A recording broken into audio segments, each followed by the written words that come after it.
in the land where we, the spirits, hold power, we fight back to the explorers and invaders coming to our land. Do you want to learn how to play Spirit Island? In this video, we're going to take you through the full rules for this game, and if you stay tuned till the end, you can pick up some tips along the way. Coming up.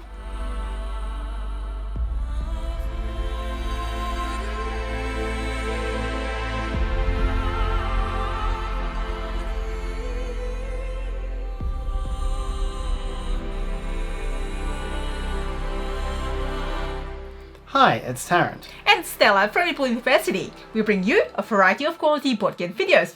So if you're new here, consider subscribing and hit the bell to be notified when we post new videos. Now let's get to the rules for Spirit Island, game by R. Eric Reuss and published by Greater Than Games.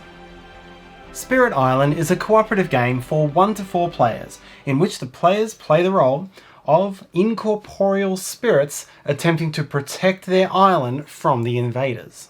Through the game, the invaders will build towns and cities and blight the land, and players as spirits will be attempting to use their special spirit abilities in order to wipe the invaders off the map and strike fear into their hearts.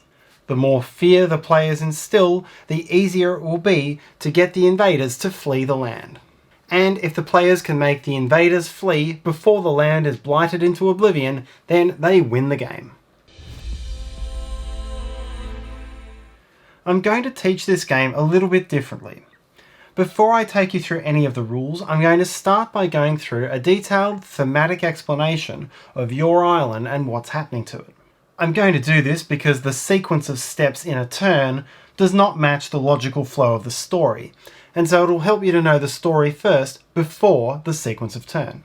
This is the island.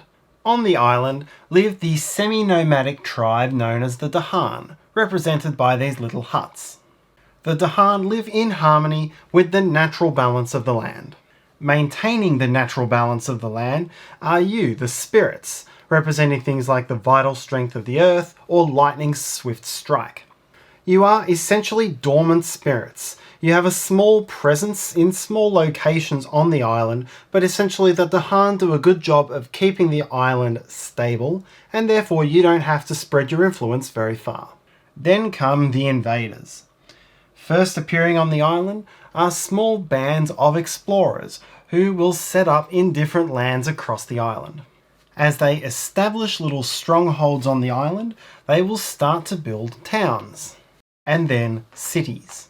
Eventually, all of this colonial and industrial behaviour upsets the balance of the island. The invaders will blight the land and wipe out the Dahan. The Dahan that survive can fight back, but it's not enough to prevent the eventual destruction of the island. This awakens you, the spirits, from your dormancy. You have a small collection of powers available to you to try to keep the invaders away. But you need strength, you need to spread your presence across the island to where the invaders are, and you need to learn better and stronger powers. Only once you've regained your full strength can you hope to force the invaders out and restore the balance to the island. It's not enough to simply destroy the invaders. They'll come back. You have to scare them away by generating fear. The more fear that you generate, the more scared the invaders become. And so, while at the first terror level you have to completely wipe out all invaders from the island to win the game, at Terror Level 2, you only need to remove their towns and cities. At Terror Level 3, you need only remove the invaders' cities before they flee. Or, if you scare them enough, they'll simply leave the island and everything they've built there. But as spirits, your health is tied to the health of the island, and if the invaders ever blight the island far enough to turn it to a blighted island, your own health as spirits will start to decline and make it that much more difficult to scare the invaders away. If you can drive the invaders away before the island becomes completely blighted, or before one of the spirits is wiped out entirely, then you win the game and natural balance is restored to your island. So now we'll take you to the setup for the game and then the rules. To set up the invader board, first place 4 fear tokens per player in the game into the fear pool. Shuffle up the deck of fear cards and then layer the fear deck as follows. First, place 3 fear cards, then the terror level 3 marker, 3 more fear cards, then terror level 2, and then 3 more fear cards on top. Choose which blight mode you're going to play with. In the most basic game, simply place 5 blight per player onto this space. Alternatively, choose a random blight card and then place 2 blight per player onto the card. The card starts on the Healthy Island side. Next, set up the invader deck. This tells you where the invaders are going to come. Shuffle the 1, 2, and 3 cards separately and remove 1 card from each deck, returning it to the box unseen. Then stack the 1s on top of the 2s, on top of the 3s, and place them on this space. To set up the island, choose 1 board piece per player and configure them like this for a 2-player game, like this for a 3-player game, or like this for a 4-player game, using the locations of the oceans as your reference points. Then, place initial pieces on the island as indicated by the lands, representing the state of the island when you're awoken from your dormancy. For each hut icon you see, place 1 Dahan into the land. Anywhere you see the town icon, place 1 town. Where you see the city icon, place 1 city. And where you see the blight icon, place 1 blight from the general supply, not from the blight card. Each player then takes a spirit board. That spirit's 4 starting powers, which show the same picture on the back, and then 13 presence discs and 3 reminder discs.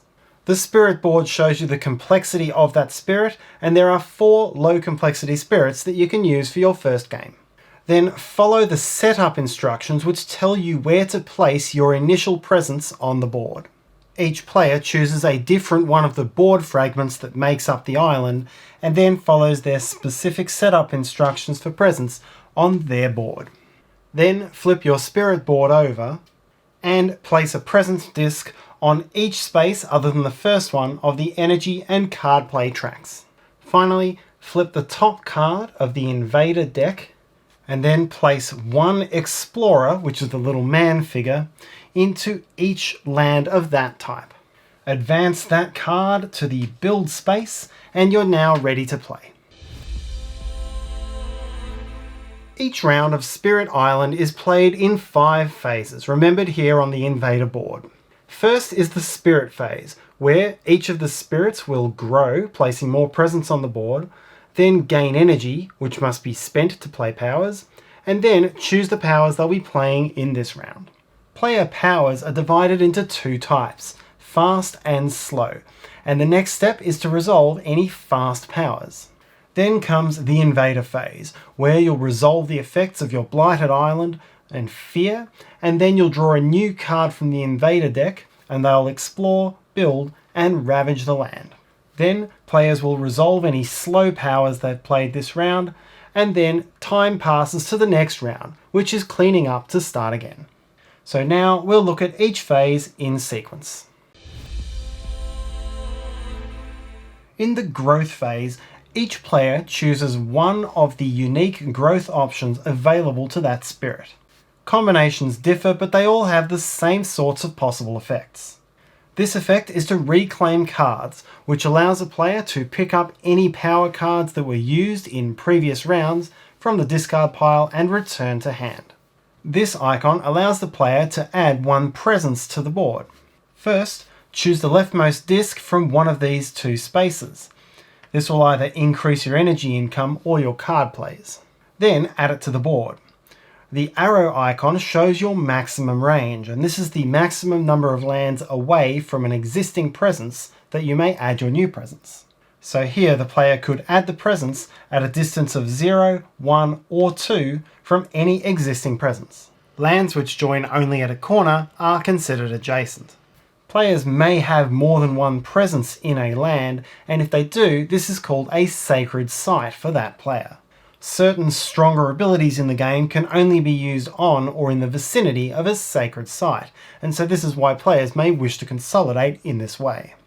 This icon allows you to gain a power card. Here you have two options. Either draw 4 cards from the top of the minor power deck, look through them, choose the one you want, add it to your hand, and discard the rest. Alternatively, you can gain a major power card. Draw 4 cards from the major power card deck, and again, look through them and choose the one you wish to keep, adding it to your hand. Then you must forget one of your other powers, which means taking any power card from your hand or discard pile or general play, and remove it from the game. Major powers are much more powerful than minor powers, but this is balanced by the fact that you must lose that card to learn one. Finally, this icon allows you to gain the amount of energy shown. Energy is your currency for playing power cards. These options are present across all of the spirits, although some of the higher complexity spirits have some extra restrictions or options. Next, all players receive energy equal to the highest uncovered number on their energy tracks. Then it's time to choose powers. Each spirit has a card plays track, and the highest visible number on that track is the maximum number of power cards that player may play from hand on each turn. The player chooses the powers from those available in hand, plays them face up, and then must immediately pay the energy cost for each shown in the top left corner. Here, the spirit would pay 4 energy. Once all players are done, the spirit phase is over. For the purposes of timing, each player completes each step of the spirit phase simultaneously. So all players conduct growth, then all players gain energy, then all players choose powers. But the likelihood is that you'll be planning all of this out at the same time. Before resolving any powers, you should first check your elementals, which are these icons shown on the left-hand side of each card you've played. Certain spirits can also gain permanent elementals, even wild elementals, from their energy tracks. Certain combinations of elementals may trigger one of 2 effects. Firstly, it may make a played power card more powerful. This card, for example, would have an additional effect if 3 sun elementals had been played. Secondly, certain combinations of elementals may make your spirit's innate power available on this round. Here, for example, 1 sun, 2 earth, and 2 plant is enough to make the weakest version of this innate power available for this round. If an innate power has several levels of strength, you can only qualify for 1 level. Elementals are not spent, and so the same elemental icon can be used to trigger multiple different effects. Once you've done this step, it's time for the fast powers phase.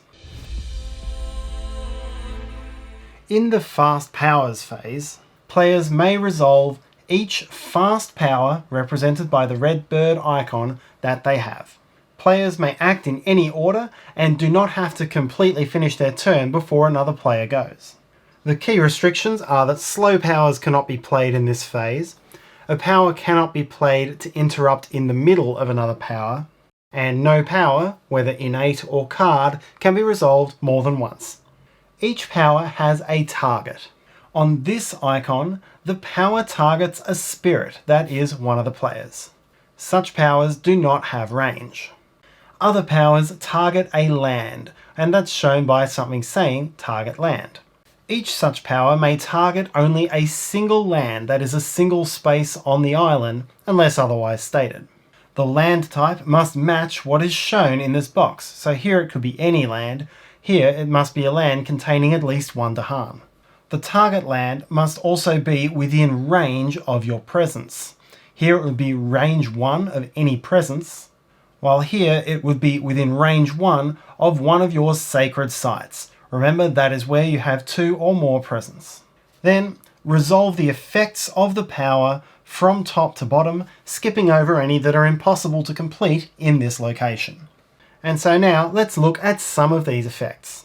This icon represents the generation of fear. In this case, it's 2 fear. For each fear generated, slide down 1 fear token from the fear pool to the generated fear space.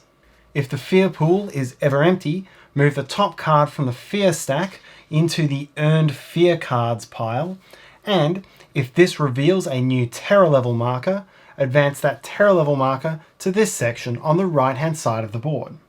This is now your new victory condition, effective immediately. Then return all fear to the fear pool, and if you have additional fear to deliver in this turn, continue adding it to generated fear. Some powers allow you to gather or push either invaders or Dahan around the map. When you gather, you choose a target land and draw pieces in from adjacent, and when you push, you choose a target land and then push pieces out to adjacent. Some powers allow you to do damage. You inflict damage on invader pieces of your choice in the target land. Explorers, towns, and cities are all considered invader pieces. Explorers have 1 health, so if you deal damage to an explorer, remove it from the board. Towns have 2 health, so if you deal 1 damage to a town, tip it over, and then if you deal a second damage, remove it. A city has 3 health, and so for its first damage, tip it to its side so there are 2 buildings visible from above.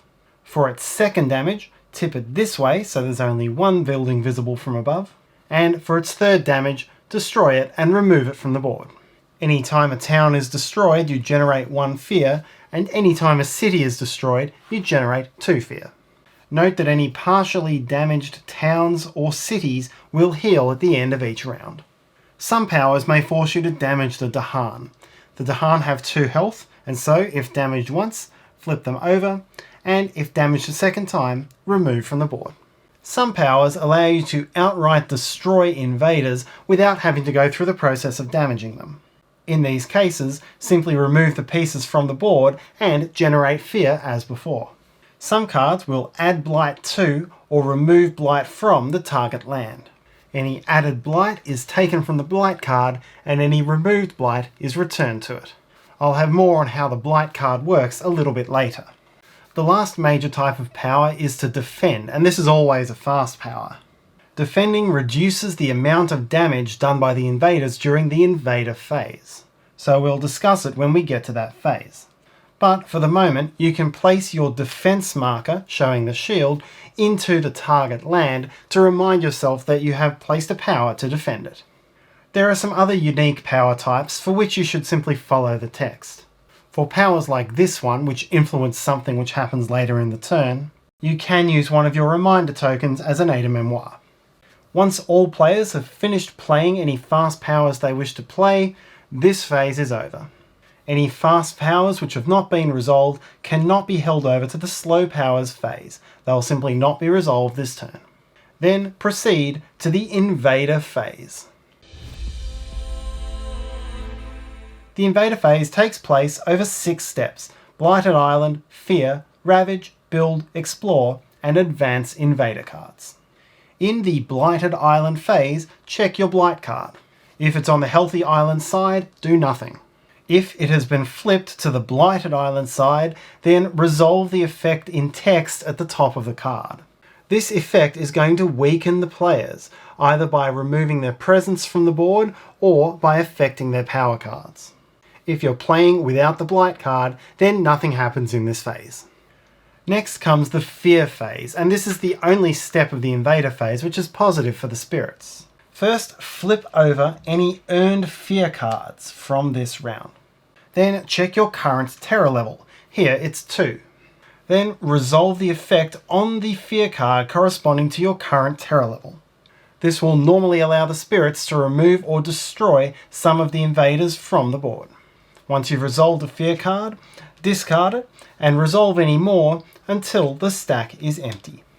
If you earn any fear cards while resolving fear cards, add them to the bottom of the deck, and if you get a new terror level, then start resolving the new terror level on the next fear card. There is an important distinction here. Some fear cards allow you to destroy invaders as normal, while some use the word remove. Destroying towns and cities generates fear as usual, but removing towns and cities does not generate fear. Once you've resolved all of your earned fear cards, move to the Ravage phase. Check the invader card currently in the Ravage space. This will be the one that was in build last turn and explore the turn before. There will not be a ravage phase in the first turn of the game. For every matching land type on the board, any invaders present will attempt to do damage to the land and damage to the Dahan. Surviving Dahan will then fight back. First, count up the damage done by the invaders. An explorer does 1 damage, a town does 2, and a city does 3. A town or city which has previously been damaged will still do its full damage to the land. So in this scenario, the damage remains 3. First, resolve the effect on the land. If 2 or more damage is done, then the land is blighted. Take a blight token from the blight card and add it to that land. If any spirit has presence in a land when it's blighted, remove one of those presents. This presence is discarded from play. It is not returned to the player's player board. Then the invaders deal the same amount of damage to any Dahan in the region. Here the Dahan would suffer 3 damage, meaning one of them is destroyed and the other is damaged. Finally, the Dahan fight back. Each surviving Dahan, injured or uninjured, does 2 damage, and the spirits can decide where that damage is applied. 2 damage here would be enough to kill both of those invaders. Towns or cities destroyed by Dahan generate fear just like they do from your powers. Then go through this sequence for each matching land type. Some other specific things that will happen during ravaging. If a land is blighted which already has blight, then the blight will cascade. Players must choose another adjacent land to blight in this situation. This will remove presence as usual. It is possible for blight to cascade multiple times if there is a lot of blight on the island. In a situation where the invaders don't do enough damage to blight the land, the Dahan will still fight back afterwards. So here the invader does 1 damage to the Dahan, and then the Dahan kills the invader. Additionally, it's during the ravage step that defense comes into play. When a land is defended, the defend value is reduced from the total damage done by the invaders to the land and Dahan. So when resolving this scenario, the invaders would do 6 damage to the land, of which 4 would be defended for a total of 2. This is still enough to blight the land. Then the invaders would do 2 damage to the Dahan, killing one of them. Then the surviving Dahan can fight back, dealing 2 damage as usual. Dahan still get to fight back, even if the defend power reduces the invader's damage to 0. Ravage is the main way that blight enters the game. If you are playing with a blight card and you remove the last blight from the healthy side, immediately flip the card to the blighted side. The card will give you an intermediate setup instruction telling you how much blight to place there. This effect will now be in place from the next blighted island phase onward, and the card never flips back to its healthy side. If the blighted side ever runs out of blight, you lose the game. After the ravage step comes the build step, and here the invaders will build on this type of terrain. Any matching lands containing at least 1 invader piece will build. If the land contains more towns than cities, then the invaders build a city. Otherwise, the invaders build a town. Lands with no invaders do not build, and defense does not stop invaders from building. Then proceed to the explore step. Flip the top card in the invader deck, and then add an explorer to the board in every matching land that is accessible. Accessible lands are any which contain a town or city, adjacent to a land containing a town or city, or adjacent to an ocean. If a matching land doesn't meet these criteria, it does not get an explorer. Finally, advance the invader cards. Discard the current ravage card, move build to ravage, and move explore to build. This tells you what the invaders will be doing on the next round. It's important to know the contents of the explorer deck. Level 1 and 2 cards each show a single terrain type, while there's also one level 2 card targeting coastal lands, which is any land adjacent to an ocean. Level 3 cards will each show 2 terrain types, meaning that building and ravaging is going to happen a lot more quickly if you get towards the end of the deck. Recall that 1 card from each row will be removed at random at the start of the game. Also, in the base game, ignore this icon. This has to do with the scenarios, which we'll touch on briefly shortly. After the invader phase is complete, play passes to the slow powers phase.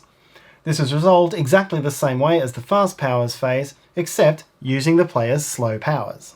Once this is done, play passes to the time passes phase, which is a quick cleanup before the next round. Any invaders or Dahan which were damaged during the round but not destroyed are healed back to full health. Any defense or reminder tokens you've placed on the board are removed.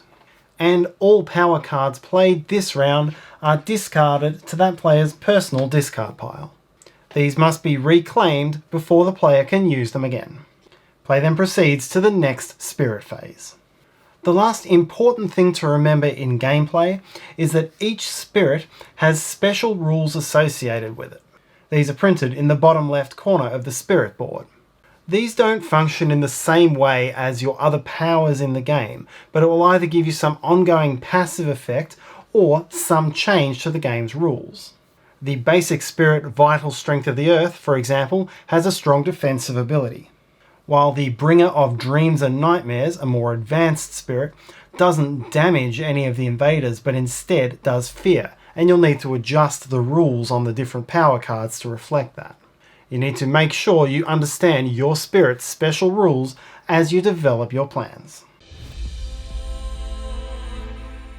The victory condition for the players evolves as you increase the terror level. When the terror level is 1, you must remove all invader pieces from the board. At terror level 2, you need only remove towns and cities. At terror level 3, you need only remove cities. Each of these win conditions is immediate, and so if you change the terror level and now meet the victory condition, the game is over and you win. The other way to win is to earn the final fear card, which immediately results in victory regardless of invader pieces on the board. The invaders are so scared that they flee and leave even their cities behind. There are 3 ways for the players to lose the game. If the final blight token is removed from the blighted side of the blight card, then the players lose. This is also the lose condition if you're playing without a blight card. If in the explore phase there is no invader card left to draw, then the players lose. And finally, if any single player's final presence token is removed from the board, then the entire team loses immediately. Spirit Island is a game which comes with a wide variety of variants, both for easy and challenging play. I'm not going to go through an exhaustive list of these, but I'll give you a few pointers. For your first play, if you're worried about information overload from all of the powers, you can choose to use a power progression. For this, when you take the gain power card action, instead of drawing randomly from the deck, simply find the next named power on your spirit's power progression. This has been put together to be a straightforward and thematic progression for your spirit. For a more challenging or varied experience, you can add a scenario, an adversary, or the thematic maps, or a mix of all. Scenarios will change some of the setups or some of the rules. An adversary will pit you against one of the specific colonial powers, who have several difficulty levels and again may invade more quickly or aggressively. It's when using an adversary that you need to watch out for this flag icon on level 2 cards, as each adversary has an escalation condition which is triggered by this icon. And the thematic map doesn't just look different, it is more difficult with more regions per map board and more clusters of the same terrain type. This table on page 28 of the rulebook gives you a rough guide to the difficulty of all the different scenarios, adversaries, and using the thematic maps. And that's how to play Spirit Island. We hope that you enjoyed the video and we hope that you enjoy playing. If you'd like to see us play through this game, we have a full playthrough video and you can check that out by clicking on the link in the description below. If you enjoyed this video, please hit the like button and subscribe to us. You can do that by also hitting the meeple in the corner, and don't forget to hit the bell icon so you'll know when we have new videos. You can also follow me on Instagram for my board games journey. And finally, if you have any questions, comments or feedback, please write them in the comment section below. Until next time!